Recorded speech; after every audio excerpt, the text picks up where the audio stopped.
Hi, this is Ben Zyke.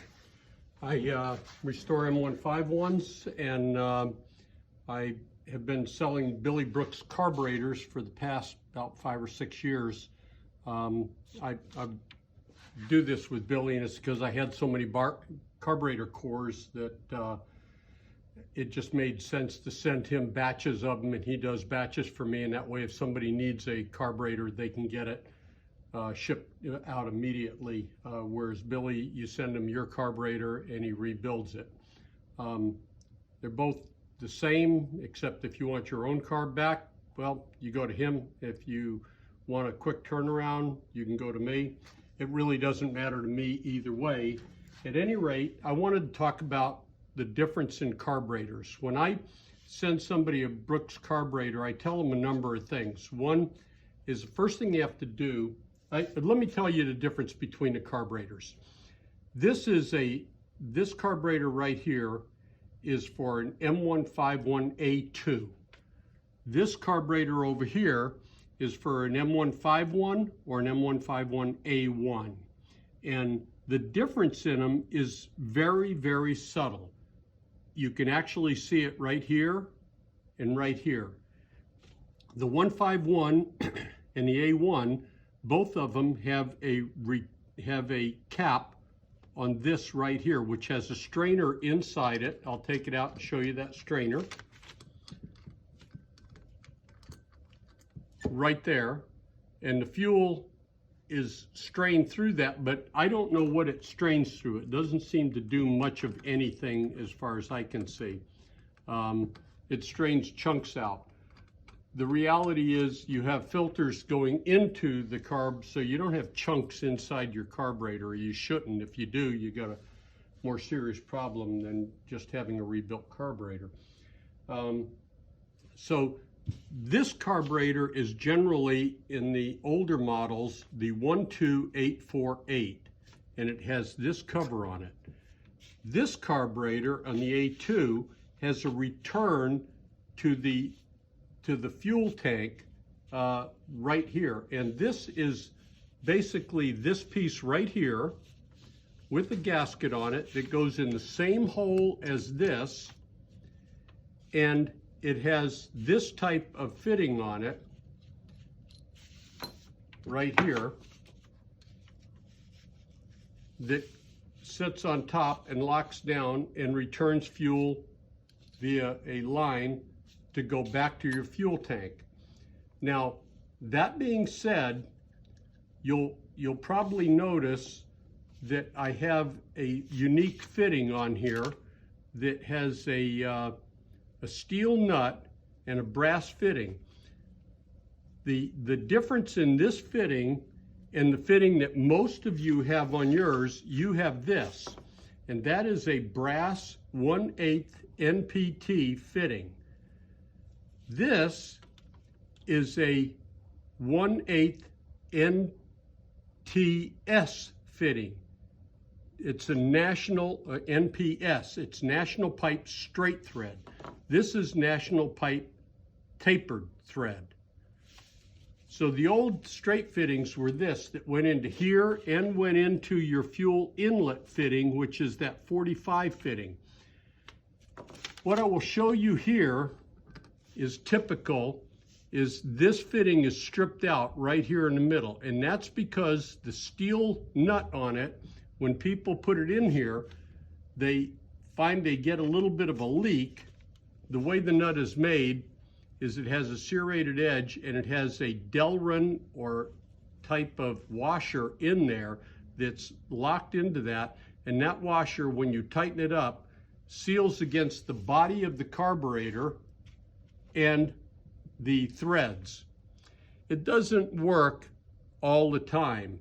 That means when you're using this and you take it on and off a few times, pretty soon it's not working. So people tend to try to tighten it more. When they tighten it more on here, what that does is you're putting strain on the threads, and this is a brass fitting, that's steel, so it strips out the threads.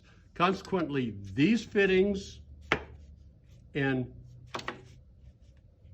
these fittings both go into here are very hard to find. Now, they are replaced, and people often use either a straight pipe thread fitting here or a national tapered thread here or a tapered thread here. Either way, it's fine to use a tapered thread. If you use a tapered thread, use a little bit of Teflon tape. And the proper way to do a Teflon tape, now this is very wide Teflon tape. Let me see if I have another more narrow Teflon tape. This is more narrow. So I'm going to take and strip off a piece of this Teflon tape. You start it in the direction of the thread and always stay back 1 to 2 threads from where you start, because what you don't want to do, and overlap it 2 or 3 times, what you don't want to do is have the tape go into the inside edge, so when you screw it in, that piece of Teflon breaks off and goes into the carburetor. So when you have it on here, you can thread it. You see there's a little bit of brass left. You thread it on here, and then you tighten in this first, and then you tighten in this next, and you tighten it in so it goes out. So the fitting, the adapter fitting that goes into the carburetor is tightened first, and there is a gasket, and the gasket has a shoulder that you have to put it on right there. If you get it offset, it will not seal. So the gasket needs to, that area needs to be clean. You need to have a new gasket and tighten that gasket down first. Then tighten your pipe fitting around. Now this is steel, this is brass, so you're not going to damage it when you tighten it. If you go past it a little bit, you can come right around 180 degrees, whatever degrees you need to come around to get it aiming out so that you can get your return line fitting into it. It's the same if you use a different type of fitting here, like a pipe fitting here. Now, what a lot of people do, and I'm going to show you this because it's worth knowing,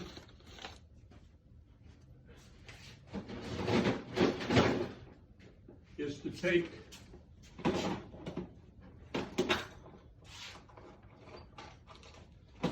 this is the fitting, this is the filter that goes into it, and the filter part number is 11640944. But if you go to Fram and you buy a G22A fitting, it is exactly the same fitting, and it has a national pipe thread. Now you can put the pipe thread into here. Again, you need Teflon tape going steel into aluminum. You need the Teflon tape. A lot of people say if you do that, you'll crack the aluminum. You'd have to be Mighty Mouse to crack that aluminum and put it in there. If you put it in there with Teflon tape, like 2 turns of Teflon tape, and then tighten this into it, that's not going to hurt a thing. That will be just fine. You won't crack that fitting. I have never seen the housing cracked right here. I've heard people tell me, yeah, you'll crack the housing if you do that, but I've never seen it happen, and I've had a lot of these carburetors come through here. So, that being said, Fram G22A. Write it down. Keep about 2 or 3 of those in with your vehicle when you're running, because that filter is the main reason people end up buying a new rebuilt carburetor or a rebuilt carburetor, because that filter clogs, and it clogs in a strange way. It's got a little screen in it. So the screen, the debris falls to the bottom of the filter. When you start up the engine, it runs fine. You drive 20 minutes down the road, and all of a sudden your vehicle starts bucking and starving for gas and stalls, and it won't start right away. You let it set for 5 or 10 minutes, that debris falls down, the pressure is off inside it, and it starts right up, and you drive for another 20 minutes and does it again. Pull that filter out, exchange it, that solves about half or more of the failures with the carburetors. Now, that's the inline fuel filter. Now the fuel return to tank for the A2, the fitting has this alternative on it that you can use, and I would use this type of fitting. You'll notice that has a flare receiving fitting into it. So you've got a male nut that goes in. That flare on the end of that has to be made, it's a double bubble flare. It has to be made to fit on that, and the 5/16 tube fitting goes onto it, and that will lock and seal that. The Teflon tape will lock and seal this, and the gasket on here will seal it right there against that. You should have no leakage in here. If you have leakage in there, one of these things is failing. So a lot of people also ask me about adjusting the mixture screw. Now, when Billy Brooks rebuilds these carburetors, he puts in a new mixing screw, and he cleans the and sizes the port for that needle valve. But you'll notice back here, this is a 1982 made carburetor, and there's a seal right over where that mixer goes. You can see it's right in the same location. There's a seal on it because they came from the factory already set. They don't want you messing with it. Brooks carburetors come to you with that set. If you mess with it, you're just causing yourself problems. If the engine won't run properly and you feel you need to change this, chances are there's something else in your engine that's causing you problems. So the question is, do you need a rebuild? Well, when people ask me if they need a rebuild or they want to rebuild, the first thing I say is check and see whether you need one, and I send them this sheet that I typed up and I put in with every Brooks carburetor that I send out. I also send out a new gasket with it. It goes through things like make sure your fuel lines are clean, make sure you haven't got this problem or that problem. If you want a copy of this, just send me a message and I'll send you a link to it, or I'll send it to you as a PDF. Brooks carbs, the reason I sell them for the same price Billy does, it's because I send them to him in quantity and he sends them back to me, and I put them on the shelf, and that way when somebody needs one or when I need one, I do it.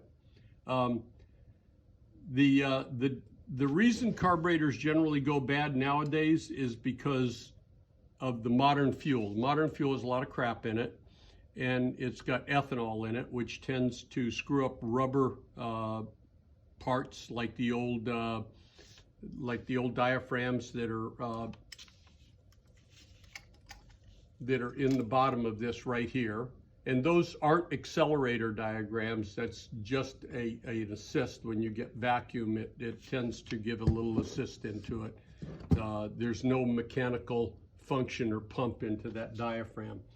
So basically, that's everything I can tell you about the Brooks carbs. He replates all the materials.